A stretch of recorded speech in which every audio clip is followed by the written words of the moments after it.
اونچی بولیں.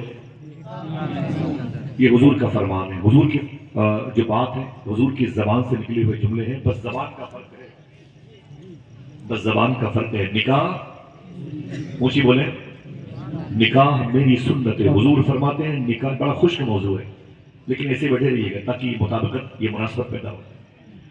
نکاح میری سنت ہے.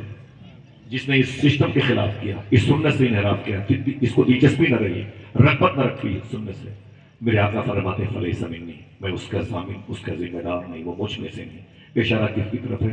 وہ لوگ جو عقائد نہیں دیکھتے اور رشتے کر لیتے ہیں, وہ لوگ جو ایمان نہیں دیکھتے ہیں رشتے کر لیتے ہیں.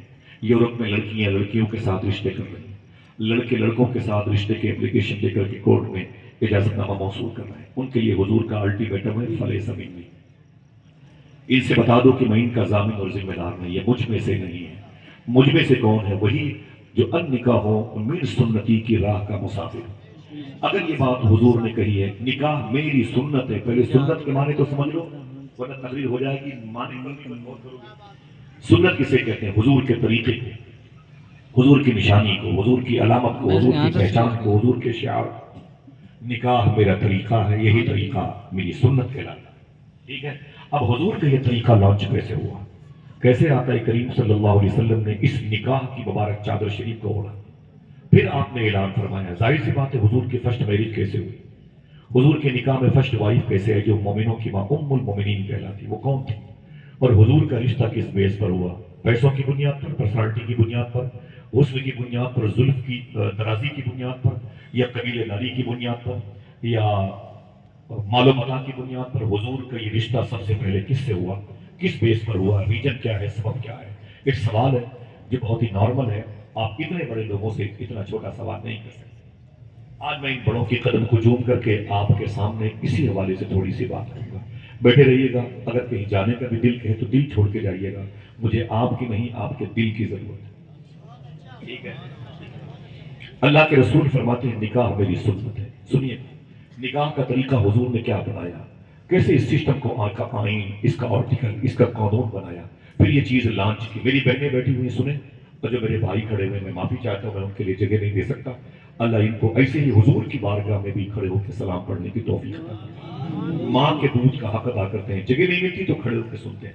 شامیانے کے باہر ہے اور کوہ باری کا اثر ہے اور صحت متاثر ہو سکتی ہے, لیکن جانتے ہیں کہ بیماریاں بھی حضور کا ذکر ہی ہے جو دور کرتا ہے. اللہ آپ کو سلامت رکھے. اگر یہ ریکارڈنگ ہو رہی ہے تو میں بتا دوں یہ تلیہ پور کی زمین ہے, قریب میں بریلی شریف ہے جسے مرکز محبت کہا جاتا ہے. بریلی شریف کو آپ سے زیادہ بریلی شریف جس ملک میں ہے اس ملک سے باہر کے لوگ جانتے ہیں. میں رات کے 12:30 بجے تھا, غوث پاک کی بارگاہ میں خادم ہے, شیخ ابو علی نام ہے ان کا. آپ چلیں گے تو میں ملواؤں گا, ان کے بیٹے کا نام علی ہے, شیخ ابو خمرہ ہندی میں ان کی دکان ہے. ان کے بیٹے پولیس ڈپارٹمنٹ میں بڑی پوسٹ پر تھے, ان کے والد صاحب ابھی ریٹائرڈ ہوئے ہیں, میرے بڑے خاص دوست ہیں, چشمہ لگاتے ہیں, شیخ ابو خمرہ ہندی میں. تو مجھ سے کہنے لگے آصف, میں نے کہا نام شیخی, بولے ہندوستان کب جاؤ گے؟ تو میں نے کہا کہ انشاءاللہ بکرہ بعد بکرہ, یعنی 2 دن کے بعد میں جاؤں گا. تو مجھ سے کہنے لگے کہ ہندوستان جانا تو ایک بزرگ کی بارگاہ میں میرے سلام پیش کرنا. میں نے کہا کہ شیخی وہ کس شہر میں ہے, ان کا نام کیا ہے, کس کا دل سبحان اللہ کہنے کے لیے اکساتا ہے؟ غوث پاک کی بارگاہ میں رات کے 12-1 بجے. میں نے کہا شیخ ان کا نام کیا ہے, وہ کس شہر میں ہے؟ بولے وہ بریلی میں رہتے ہیں, ان کا نام امام احمد رضا خان معلوم ہے. جیسے میں نے سنا میں نے کہا واہ اللہ ببر, کہاں کھولے ہیں گیسو یار نے خوشبو کہاں ہے.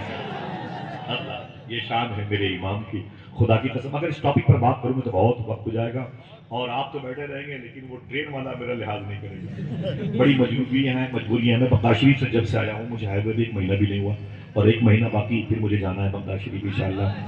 اور انشاءاللہ, اور آپ مجھ سے پہلے گئے تو میرا سلام پیش کیجئے میرے شیخ میں, اور میں گیا تو انشاءاللہ جن کے ہاتھ جلدی اٹھے ہیں اللہ ان کو جلدی بلائے. آمین کہہ دیں انشاءاللہ. ٹھیک ہے. مجبوریاں, میں ایک رات بھی گھر پہ سکون سے نہیں رہ پایا عشاء کی نماز کے بعد. ایسی بات کرا, میری آواز کچھ بیٹھی ہے, یہ بغداد شریف سے بیٹھی.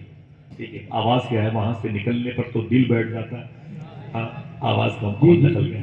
تھوڑی سی بات سنیں, حضور کی شادی کیسے ہوئی, ان باتوں کو انشاءاللہ اپنی بہن بیٹیوں کو بتائیے انشاءاللہ. اللہ کے رسول صلی اللہ علیہ وسلم کے سگے پر دادا کے ابو کا نام تھا عبد مناف. ان کی شادی مکہ شریف میں ہوئی تھی. ان سے ایک بیٹا پیدا ہوا جس سے حضور کے سگے پردادا حضرت ہاشم کے نام سے مشہور ہوئے تھے، اسی لیے حضور کو ہاشمی خاندان کا فرد کہا۔ حضور کے سگے پردادا کا نام جناب حضرت ہاشم ہے۔ جناب حضرت ہاشم کی شادی مدینہ شریف میں ہوئی تھی۔ یہ پہلا رشتہ ہے جو قبیلے ہاشم اور قریش کا مدینے میں ہوا تھا۔ جس خاندان میں ہوا اسے خاندان بنو نجار کہتے ہیں۔ اسی خاندان کی لڑکیوں نے ایک روایت کے مطابق کلثوم بنت حارث انصاری کی ایک نعت حضور کے استقبال کے موقع پر پڑھی تھی، دف بجا بجا کے، جس کے بول تھے طلع البدر علینا من ثنیات الوداع۔ جس نعت کو سن کر کے فرشتے ہی نہیں جھومے، اللہ کے رسول بھی جھوم رہے تھے۔ اسی خاندان کی لڑکی تھی، اس کا نام تھا حضرت سلمہ۔ حضور کے سگے پردادا ہاشم کی شادی مدینہ شریف میں ہوئی تھی، ان کی بیوی کا نام تھا حضرت سلمہ۔ اگر کوئی آپ سے پوچھے کہ حضور کے پردادا کا نام کیا ہے تو بولنا حضرت ہاشم، کیا بولو گے؟ اور کوئی پوچھے کہ حضور کی پردادی کا نام کیا ہے تو کہنا حضرت سلمہ۔ ان دونوں روحوں کے اتصال کے بعد، ان دونوں اجسام نور کے ملنے کے بعد ان کے گھر میں ایک چاند جیسا بیٹا پیدا ہوا، جس کو حضور کے دادا حضرت عبد المطلب کہا جاتا ہے۔ یہ کعبے کے یہ زوار کعبہ کی خدمت کرنے والے متولی کعبہ کہلائے، مجاور کعبہ کہلائے، اور کعبے کی زیارت کرنے والوں کے کھان پان کا انتظام کرتے تھے۔ ان کا نام تھا حضرت عبد المطلب، ان کا ٹائٹل تھا شیبہ، اسی لیے ان کے نام سے حرم کے اندر ایک دروازہ تھا جس کو باب شیبہ کہتے ہیں۔ جناب عبد المطلب جب بڑے ہوئے تو اس وقت مکہ شریف میں ایک لڑکی بڑی خوبصورت تھی جس کا نام تھا، نام سن کے دیکھنا کون سبحان اللہ کہتا ہے، اس لڑکی کا نام تھا حضرت فاطمہ۔ اس کا عقد، ان کی شادی حضور کے دادا جناب عبد المطلب کے ساتھ ہوئی۔ عجیب شان ہے، حضور کی دادی کا بھی نام فاطمہ، تو ایک آدمی بولے حضور کی دادی کا بھی نام فاطمہ اور حضور کی چچی کا بھی نام فاطمہ، جو مخدومہ کائنات کی ساس ہے۔ حضور کی بیٹی مخدومہ فاطمہ، وہ بھی فاطمہ، ان کی بیٹی کا نام فاطمہ، حضور کی نواسی کی بیٹی کا نام فاطمہ، حضور کے بیٹے لاڈلے امام حسن کے بیٹے شیخ عبد القادر جیلانی کی ماں کا نام فاطمہ۔ یہ بڑا مبارک نام ہے، اللہ اس نام کی برکتیں ظاہر فرمائے۔ حضور کے دادا عبد المطلب کی شادی مکہ شریف میں ہوئی، لڑکی کا نام تھا فاطمہ۔ ان دونوں لوگوں کے ملنے سے نور محمدی کا اصل سینٹرل پوائنٹ، حضور کے ابو حضرت عبداللہ پیدا ہوئے۔ آپ کی پیدائش پر خوشیاں منائی جاتی ہیں، یہاں تو حضور کے ابو کی پیدائش کا معاملہ ہے۔ حضور کے ابو جناب عبداللہ پیدا ہوئے، جس وقت یہ مکہ شریف میں پیدا ہوئے اسی وقت مکہ شریف میں ایک عورت تھی، ابھی لڑکی ہے، اس کا نام تھا جناب برہ۔ کیا؟ کوئی پھر سے بولے؟ مخدومہ برہ اس کا نام تھا۔ اس کے شوہر کا نام تھا جناب وہب شوہر کا نام تھا، ان کی بیوی کا نام تھا برہ۔ اسی وقت جب حضور کے ابو مکہ شریف میں پیدا ہوئے تھے جناب عبداللہ، اس وقت مکہ شریف میں وہب اور برہ کے درمیان یہ دونوں میاں بیوی تھے۔ ملنے پر اللہ نے چاند جیسی بیٹی عطا فرمائی، جس کو دنیا بی بی آمینہ کے نام سے یاد کرتی ہے۔ ادھر آمینہ بڑی ہو رہی تھی، ادھر جناب عبداللہ بڑے ہو رہے تھے۔ دونوں عنفوان شباب تک پہنچے۔ آقا کریم صلی اللہ علیہ وسلم کے ابو جناب عبداللہ کی شادی رجب شریف کے مہینے میں ہوئی۔ پوچھیے بولیں، اگر کوئی پوچھے تو کیا بتاؤ گے؟ حضور کے ابو کی شادی رجب شریف کے مہینے میں ہوئی، اور جمعہ کی شب تھی۔ شیخ عبدالحق محدث دہلوی فرماتے ہیں جمعہ کی رات حضور صلی اللہ علیہ وسلم کا نور اپنے باپ کی پشت سے ٹرانسفر ہو کر کے اپنی ماں کے شکم میں آیا۔ ماں بہنیں بیٹھی ہیں، اشارے کی بات۔ حضور صلی اللہ تعالیٰ علیہ وسلم ربیع النور شریف کی ہندوستانی گھڑی کے مطابق 4:25 اور 4:35 کے درمیان تشریف لائے۔ آپ کہہ سکتے ہیں الصلاۃ والسلام علیک یا رسول اللہ۔ النکاح من سنتی بھی لانچ نہیں ہوا، حضور کے اجداد و امجاد میں اس مبارک رسم نور کا حصہ بنتے رہے۔ اب آقا کریم صلی اللہ علیہ وسلم کی پیدائش ہوئی، حضور اپنی ماں کی گود میں آئے، دادا کی دامن میں سائے میں کھیلتے رہے۔ تقریباً 6-7 سال کا وقفہ گزرا حضور کی عمر شریف کا، تو جناب ابی طالب کی کسٹڈی میں آ گئے۔ جناب ابی طالب کے بارے میں میرا وہی عقیدہ ہے جو فاضل بریلوی کا ہے۔ ابھی حضور سے محبت کر رہے ہیں، میرے آقا صلی اللہ تعالیٰ علیہ وسلم ان کی کسٹڈی میں تھے۔ جناب ابی طالب بڑی مشکلوں سے کما کے لاتے تھے۔ ان کی بیوی فاطمہ بنت اسد مولا علی کی ماں یہ پکاتی تھی، اور جب کھانا پک جاتا تھا تو ان کے بچے ہاتھ دھل کے دسترخوان بچھا کے بیٹھ جاتے تھے اور کہتے تھے امی کھانا نکالو، کھانا لاؤ۔ تو جناب ابی طالب بولتے خبردار میری بیوی کسی بچے کو کھانا مت دینا جب تک حضور نہ آ جائے۔ سنیں آپ، جب تک محمد عربی نہ آ جائے۔ ان کے بیٹے کہتے بابا یہ کیا مطلب ہے؟ کماتے آپ ہیں اور پکاتی میری ماں ہے، آپ کا لایا ہوا دانا، آپ کا لایا ہوا رزق میری ماں پکا کر کے میرے پیٹ میں رکھنا چاہتی ہے، آپ کو اعتراض کیوں ہے؟ محمد کا انتظار کیوں کیا جاتا ہے؟ تو جناب ابی طالب رو کے بولتے تھے میرے بیٹے سن، گھر میں جو ایک ایک دانہ رزق پایا جاتا ہے یہ محمد ہی کے قدم کی برکتوں سے پایا جاتا ہے۔ اللہ کے رسول صلی اللہ علیہ وسلم بڑے ہوتے رہے، تقریباً حضور کی عمر 9-10 سال کی ہوئی۔ معلوم ہے اس وقت حضور کے چچا جناب ابی طالب نے حضور سے کتنی محبت کی، دروازے کے پاس گرمی کے دنوں میں حضور کو سلاتے تھے۔ توجہ ہے، دروازے کے پاس حضور صلی اللہ تعالیٰ علیہ وسلم کو سلاتے تھے اور خود آقا کریم صلی اللہ تعالیٰ علیہ وسلم کے ساتھ خود سوتے تھے۔ جناب ابی طالب، علماء کرام کا میں تہ دل سے مشکور اور ممنون ہوں، ان کی تشریف آوری اس بجن کی کامیابی نہیں، اس کی قبولیت کا سبب بن دیتی ہے۔ یہ جشن کی زینت ہوتے ہیں، قلیل تنخواہوں پر اپنے بچوں کی پرورش کرتے ہیں۔ یہ نعت کی مجلسوں کی برکتیں ہیں جو اللہ نے ان کے چہرے اور لباس میں جاذبیت رکھی۔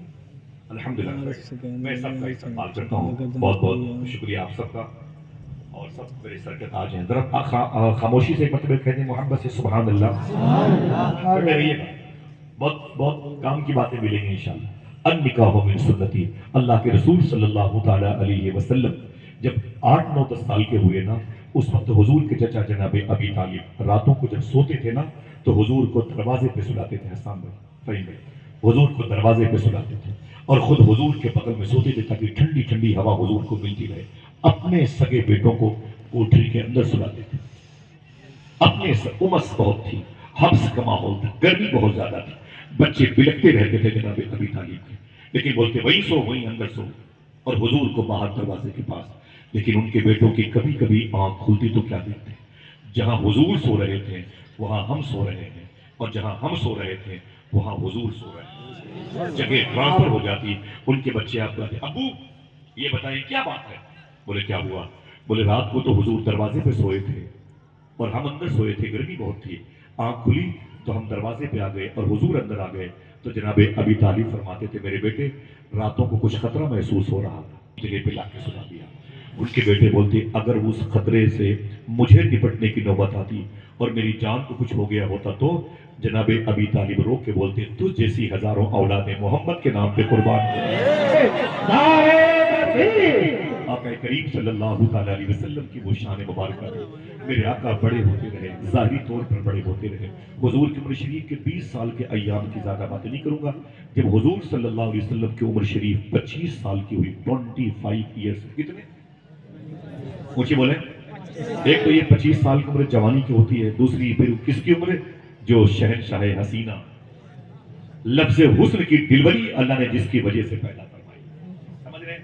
وہ ذات آمینہ کے لال کی ہے۔ جب حضور 25 سال کے ہوئے تو مالی طور پر حضور کا جو بیک گراؤنڈ تھا وہ کچھ کمزور تھا مالی طور پر، لیکن یاد رکھیں عقیدہ وہی ہے، دو جہاں کی نعمتیں ہیں ان کے خالی ہاتھ ہیں، سمجھ رہے ہیں؟ آقا کریم صلی اللہ تعالیٰ علیہ وسلم جب 25 سال کے ہوئے اسی وقت مکہ شریف میں ایک عورت تھی جو پہلے لڑکی تھی اب عورت بن گئی، معلوم ہے؟ اس کا نام تھا حضرت خدیجہ۔ کاش آپ کو پتا ہوتا خدیجہ کے بارے میں، آپ سبحان اللہ۔ خدیجہ کی شان اتنی بڑی ہے، شعر پڑھتا ہوں اپنے بھائیوں کے قدم چوم کر کے، شہریت جہنم کی ہو گئی اسے حاصل، شہریت جہنم کی ہو گئی اسے حاصل، راس آ گئی جس کو دشمنی خدیجہ کی۔